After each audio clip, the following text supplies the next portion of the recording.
Will, how much do you think you guys have improved since the Auburn game at the end of the regular season? I think we've improved so much. The communication's been good, paying attention to details has been good, everybody on the same page has been good. So, we just want to keep building off of that and keep it rolling to the national championship. Next, we'll hear from Nick Kelly. Nick?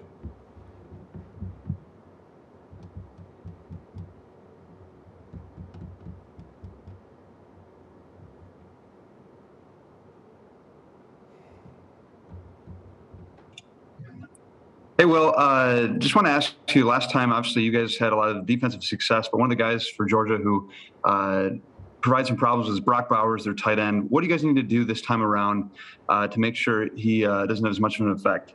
We haven't really talked yet, but as far as what we experienced last game from him and, coming to this game, he's a tremendous athlete. He can make plays really long, very athletic. So I think the key is just, paying attention to his playing style and making sure that we do a great job of covering him and making sure he doesn't get too loose. And, the game plan that we put in, we just play our game and just make it as effective as it can be. Next up will be Chip Towers. Chip? Yeah, Will, obviously you guys had a lot of success against Georgia last time. How do you think that affects this game? I mean, do you expect to see them do totally different things, or do you expect them to try to improve on things that they didn't do well? And what about you guys? I mean, do you approach it exactly the same second time around? That was last game. We have to focus on this game. It's going to be a whole totally new game, new area, new setting, everything. So, we're going to see something different that we probably haven't seen before. We have to be prepared for it. We're going to approach this game like we always approach every game. Same mindset, same intensity, same energy. We're not going to try to do anything other than what we already do. We're just going to go out there and play Alabama football.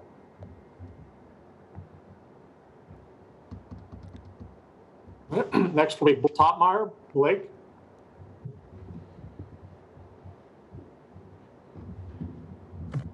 Yeah, well, I was wondering, how has your team been able to win in such a variety of ways this year? Some weeks you guys are winning high-scoring games with pass game. Other weeks you guys are winning, low-scoring defensive games. Why do you think you guys are able to win in such a variety of ways?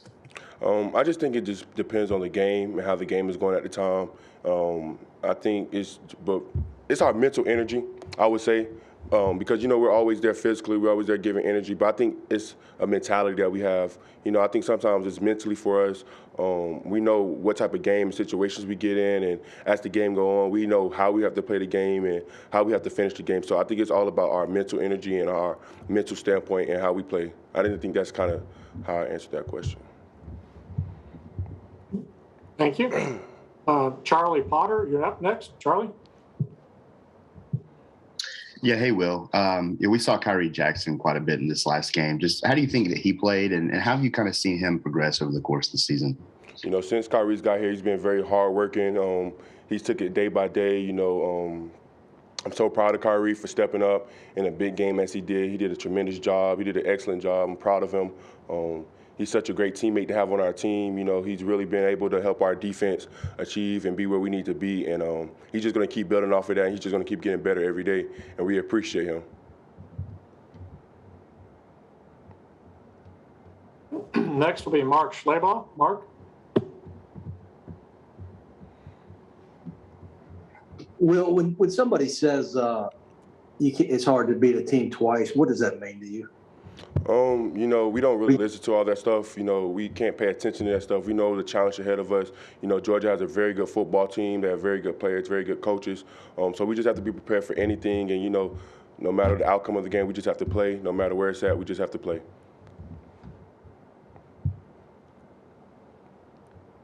All right. Jay Graves. Jay?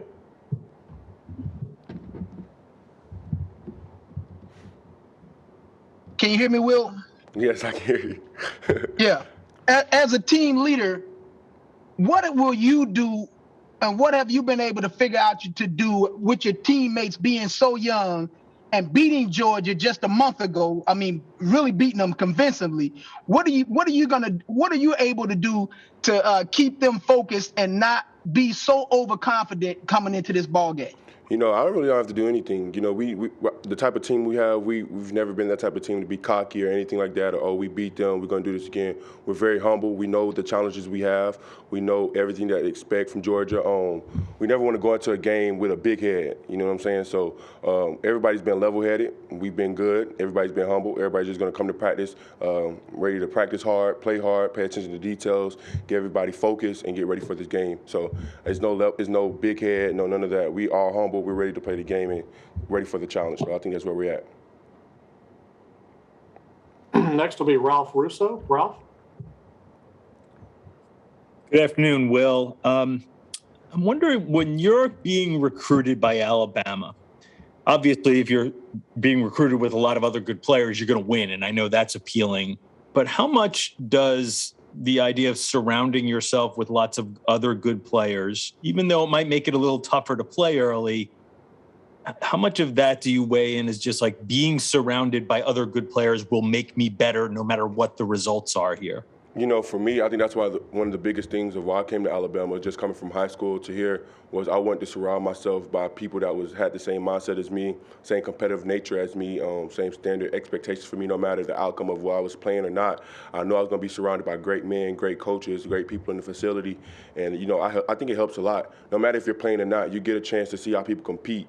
If you come here and you don't know how to compete, you get to see how to compete so it can help you. You get to see how to overcome adversity, because there's been so much adversity at Alabama for people that came adversity here. You get to see so much here, and it really helps you a lot in life. And I think a lot of recruits don't understand that, you know, being in college football, you're going to have some type of adversity. And, I mean, when you come to Alabama, you're going to see all types of adversity, and it really helps you with the, real life. So I think that's one of the biggest challenges that I took by coming here, being able to compete, go against the best every day, and it's helped me so far. Next up will be AP Stedham. AP. Hey, Will, good morning. Will, you were reaching record level sacks with Alabama, 17 and a half. You're right behind Derek Thomas's junior. You're at 18. Have you ever heard anybody speak about Derek? Have you watched his film, or is there someone else that you like to watch, or players that you like to watch to develop your skills? I didn't grow up really an Alabama football fan, so I can't really say anything that I knew of Derek Thomas. I mean, I really didn't grow up watching football like that at all, so I really don't know too much about him. But just to be mentioned with his name and all the success he's had here, and just to be even talked about with his name is really a blessing. But, you know, I really can't dwell on that type of things because we have so much here to do. We have to get a natty, we have to play, practice, everything. So that's kind of where my focus has been at. I'm very appreciative of it. A couple of players I do watch though are Aaron Donald. I really love watching Aaron Donald, the way he uses his hands. He's very violent, very athletic, can get through blocks, can shed blocks really well. So I really like watching his game, even though he's more an interior guy. The way he moves his hands, the way he works his hands, I really try to copy that with my game. Thank you. Next, we'll hear from Heather Dinich. Heather. How much have you been able to see Stetson Bennett in his semifinal on film, and what's your scouting report on how much improvement or the biggest differences that you see in him from when you guys last faced Georgia? You know, to me, he's the leader on that offense. He helps them in tremendous ways. He gets them set up. He gets them lined up right. He really takes over there on the offensive side. His ability to move out the pocket, I think that's one of his biggest and strongest abilities he have.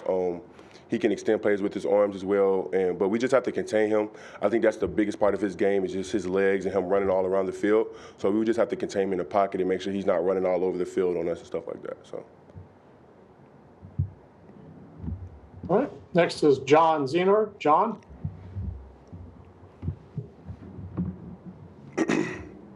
Good morning, Will. I don't know if this started with the Georgia game or maybe some point before that, but has this defense been playing kind of ticked off or a little extra motivated, maybe feeling you weren't getting enough credit, maybe feeling you were getting overlooked or slighted in any way? Most definitely. But I think it all becomes I think it all comes back to how what I was saying earlier in the past few weeks and stuff like that, all the pieces are starting to kind of fall together. Everybody's starting to play to the standard, play the Alabama standard. Everybody's always focused in on what we have to do. I think everybody on defense knows what we have to do. The intensity At practice, it's been really well. The energy's been good. Meetings have been excellent. I think when all the pieces are starting to fall together, I think that's why the defense has been playing the way it is. And, we talk all the time. We're saying we got one more game to put everything together, get all these pieces lined up, get the puzzle lined up right. And I think that's what we've been doing. Sorry. Next will be Ryan Hennessy. Ryan? Hey, Will, when you walked up and you kind of turned around and saw that logo, I could tell it means a little bit more to you. You were 4th and 7 in the Iron Bowl with your season on the line and you stepping up as a leader. How much does it mean to have that logo behind you at the national championship and wear that sweater with the national championship logo on it? It means everything. It's such a blessing just for it to be my second year and already going back to another natty. I mean, that's what you dream of when you're a little kid. And just to be in this moment and be in this space with everything that's going on, I'm so blessed. I'm so happy. And I can't wait for the opportunity to come. And it's really humbling, and it's a very great experience. So it means a lot.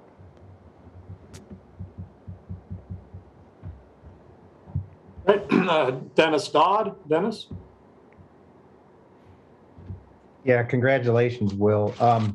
There's a lot of fans, your fans, and neutral observers that thought you should have gotten that invite to New York for the Heisman. I wonder if there was any motivation there or if you thought about it.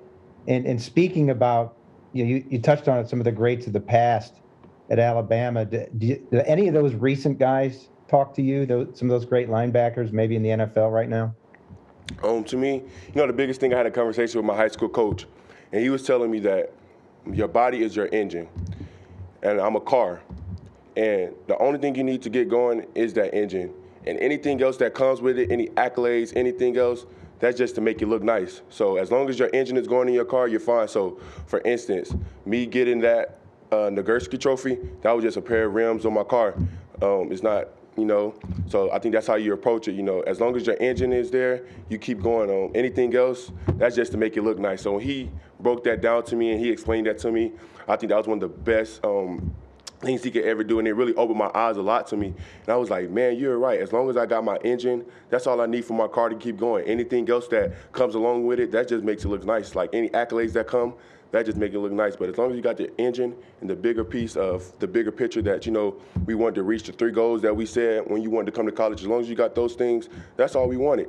But anything else, yeah, it looks nice, and yeah, it's grateful, and yeah, we're blessed to have it. But as long as you got that engine, you're going to be all right. You're going to keep moving. So when he expressed that to me, man, it opened my eyes so much more, and I'm so blessed to have him, so it was good. So that was my bigger thing going into this game.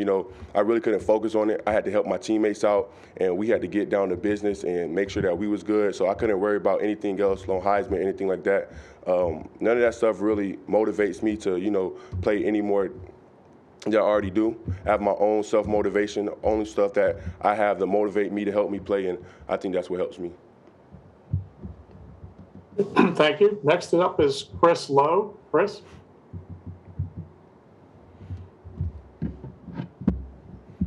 Hey, Will, can you hear me okay? Yes, I can. Hey, I guess when you start looking at a team's success sometimes, flying under the radar a lot of times can be the trainer on that staff. I wonder what Jeff Allen's impact has been on you guys and the way you guys have been able to trust him through what I know has been a tough run with COVID and everything else. Yes. Jeff Allen and the training staff, they do an awesome job with injuries, anything that goes on with us. They do a tremendous job helping us get right. There's never any pressure or anything like that. They want to make sure you're good enough to go out there. They want to make sure you're healthy, everything. So, my hat's off to Jeff Allen and his staff. We appreciate them. I'm so blessed to have met them and have them in my life, and I'm pretty sure everybody else in the facility can say the same thing. All the players, the coaches, everybody can say the same thing because that's one heck of a staff, and they do a great job. Our final question for Will is from Stephen Smith. Stephen?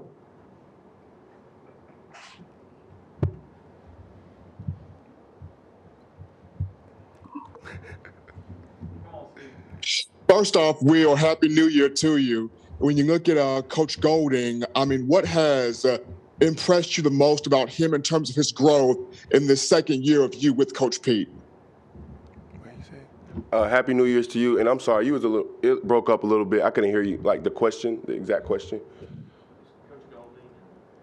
I was saying the exact question was, Coach Pete Golding, it's your second year with him. How have you seen him grow as a defensive coordinator? I don't really know too much about coaching, so I can't really say the growth of his coaching ability. But what I can say is that he has done a tremendous job of getting us in the right plays and helping us be able to make plays and helping the defense limit people from scoring and helping us get lined up right and stuff like that. But as far as coaching, I'm not really a coach, so I can't say anything on his growth. But as far as his coaching ability, I respect it, and I love him coaching us, and he does a great job. Medical Properties Trust, at the very heart of healthcare.